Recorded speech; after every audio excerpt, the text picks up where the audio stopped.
पास job है।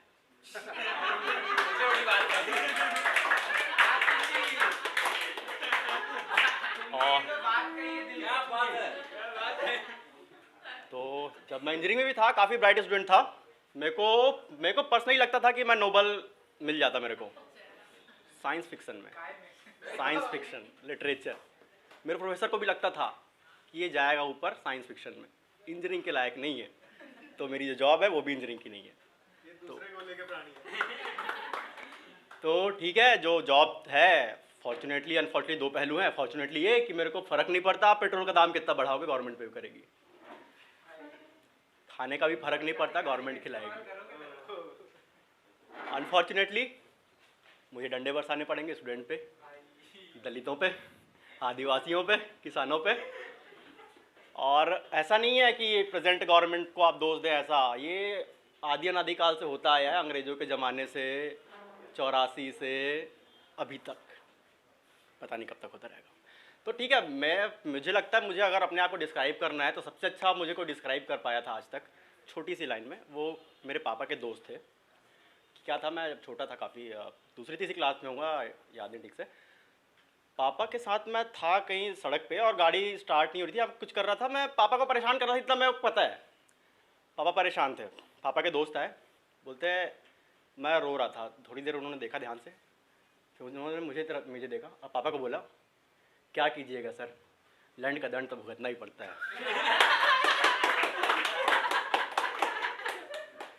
मुझे पता था ये किसी बॉडी पार्ट का नाम है, वो बॉडी पार्ट ही आता था, लेकिन पता नहीं था कि इतना बड़ा दंड देता है।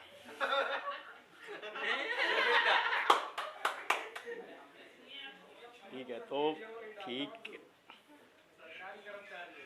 हाँ ठीक है, तो ठीक है, दंड जो भी है, तो मैं इसको मतलब बुरा नहीं मानता, मैं अपने आप को अप्रिशिएट करता हूँ कि ठीक है यार, अपन ऐसे पैदा हुए हैं। और मेरे ख्याल सबको अप्रिशिएट करना चाहिए कि अपन ऐसे ही पैदा हुए हैं, क्योंकि जब अपने आप को आप अप्रिशिएट करोगे कि आप ऐसे पैदा हुए हो, तभी आप उस भेदभाव को मना कर पाओगे जिसमें एक आदमी मंदिर में बैठता है और एक गटर में अपनी जान दे देता है। भैया वापस सेमिनार में जा रहे हैं। तो ये था, हाँ कॉमेडी से मैं वहाँ जा रहा था, थोड़ा सा अलग हो गया, लेकिन क्या करूँ, कॉमेडी यार, मेरे को ये सब कॉमेडी लगता है। आसपास जितनी दुनिया देखता हूँ, दुनिया ही कॉमेडी लग रही है, तो फिर क्या ही सटायर कर ले आदमी।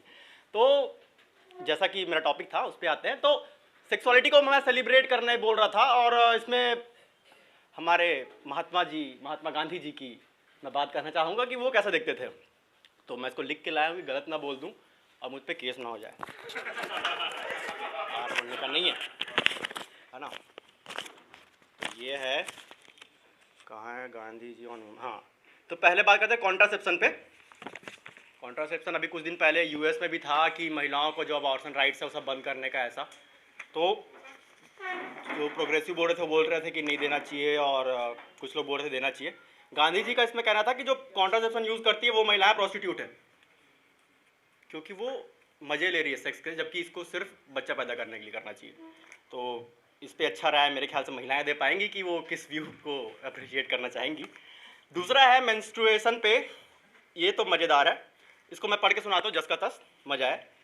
क्योंकि पता है, आप बायोलॉजी पढ़ते हैं तो पता है क्या है पीरियड्स, तो लेकिन हमारे महात्मा जी को लगता है manifestation of the distortion of a women soul by her sexuality, therefore when a woman becomes true celibate, that is with pure soul, her menses would stop completely. Science गई भाड़ में, पीरियड्स आ रहे हैं मतलब वो महिला के दिमाग में चल रहा है खुराफात। कुछ नहीं है भाई, साइंस वाइंस कुछ नहीं है।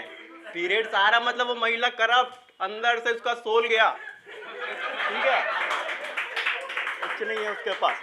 हाँ, और वो अपनी सेलिबेसी कैसे चेक करते हैं, सेलिबेसी अपनी कैसे चेक करते हैं, तो वो कुछ को काम करते हैं, जैसे कि खाना कम खाना, तो खाना कम खाऊंगा तो मेरा उधर ध्यान नहीं जाएगा। फिर और एक्सट्रीम कैसे चेक करते हैं, रात को सोते हैं नंगी लड़कियों के साथ। रेफरेंस लाया हूँ, व्हाट्सएप से पढ़ के नहीं लाया हूँ, बाद में ले लेना, और मेरे पे केस नहीं होना चाहिए भाई। उसमें से एक तो उनकी भतीजी भी है, वो ऐसे अपना चेक भी करते हैं।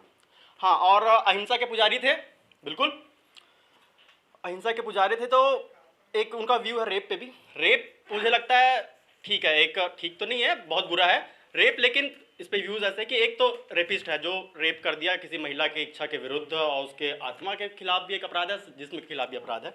एक अपराध समाज भी करता है, एक रेप विक्टिम के खिलाफ हमेशा उसको कहता है कि ये तुम्हारी गलती थी, और उस पर थोपा जाता है कि तुमसे कुछ छिन गया है, समथिंग लाइक प्योरिटी और एल्स चेस्टिटी। तो गांधी जी के इस पे विचार ये थे कि कोई रेप डॉटर है, अगर किसी लड़की का बलात्कार हो गया है तो उसको अगर उसका पिता मार दे जान से, ये है प्यूरेस्ट फॉर्म ऑफ अहिंसा।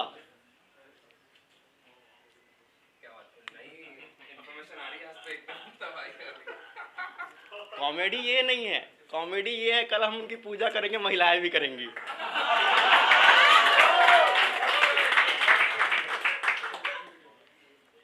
और अब आते हैं दलितों पे। तो कहते हैं कि इन्होंने नाम दिया हरिजन, हरिजन भगवान के जन, ठीक है। तो आपको बता दूं कि हरिजन नाम कोई बहुत अच्छा, मतलब अगर हम हरिजन नहीं थे बाकी क्या सतानों के बच्चे क्या बाकी नहीं ना। हरिजन वो भी ऐसे आया था कि एक ये लोग चलाते थे पहले देवदासी प्रथा। उसमें क्या था, जो लोअर कास्ट की महिलाओं को मंदिर में दान कर दिए भगवान के लिए, वहाँ से बच्चे पैदा हो गए, अपना पाप छुपाने के लिए बोल रहे भगवान के बच्चे। भाई भगवान नहीं आके रात को किया है जो भी है, ठीक है, तुम किए हो अपने पाप हम पे थोपे हो, हमको बोले देव भगवान के बच्चे हैं, नहीं है हम भगवान के बच्चे। तो ये नाम भी अलाउड नहीं ऑफिशियली, गवर्नमेंट ऑफ इंडिया और सुप्रीम कोर्ट ने भी इस नाम को ऑथराइज नहीं किया है। तो मुझे नहीं लगता है कि इन्होंने कुछ अच्छा काम किया। फूड के बारे में बता दूं, इंटर डाइनिंग, साथ में खाना खाना एक अच्छी चीज़ है। बाबा साहब भी कहते थे कि साथ में खाना खाना से प्यार बढ़ता है। इस पर उनके विचार हैं कि देखिए खाना खाते तो क्या होता है, थोड़ा सा बोर बोर सा फील होता है, या पेट भर गया थोड़ा सो जाओ ऐसा। लेकिन जब अपन टॉयलेट जाते हैं, यूरिन करते हैं, अपने को फ्री लगता है, एकदम रिलैक्स। तो टॉयलेट जाना, यूरिन जाना बेहतर है साथ खाना खाने के। यानी कि खाना खाना टॉयलेट जाना यूरिन जाने से भी बुरा काम है, तो हमको साथ में खाना ही नहीं खाना चाहिए। ये भी रेफरेंस लाया हूँ गौर, ये तो इनफैक्ट बाबा साहब की राइटिंग स्पीच है, मिनिस्ट्री ऑफ एक्सटर्नल अफेयर्स की साइड पे है। मेरे पे केस नहीं चाहिए।